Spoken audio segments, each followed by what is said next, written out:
আসসালামু আলাইকুম রহমতুল্লাহ। দর্শক সবাই কেমন আছেন? সবাইকে জুম্মা মুবারক। আলহামদুলিল্লাহ, এটা হচ্ছে রমজান মাসের শেষের জুম্মা, আর আমরা রমজান মাসের শুক্রবার পাবো না, এটাই হচ্ছে লাস্ট।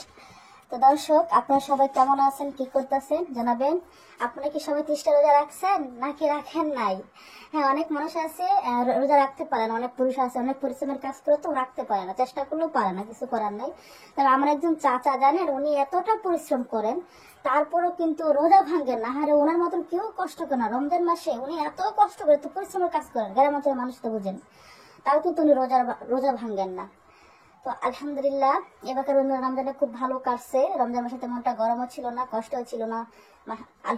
আলহামদুলিল্লাহ, আমার কাছে যে মনে হচ্ছে আরো রোজাটা থাকতো ভালো। রমজান মাসটা আসলে অন্যরকম, হ্যাঁ অন্যরকম। দেখেন আমরা সারাদিন কত খাই করে, রমজান মাসে দেখেন আমরা না খেয়ে সারাদিন সন্ধ্যার পরে খাই, ভালো লাগে, নামাজ রোজা ভালো হয়।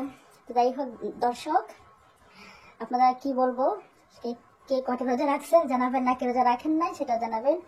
আলহামদুলিল্লাহ, সবাইকে জুম্মা মুবারক আর রামাদান মুবারক। আজকের রমজানের শেষের জুম্মা এটা, আর আমরা শুক্রবার পাবো না, শুক্রবার পাবো কিন্তু রোজার শুক্রবার পাবো না, রোজা তো শেষের দিকে চলে আসছে, বুঝতে পারছেন। তো আল্লাহ হাফেজ, ভালো থাকবেন।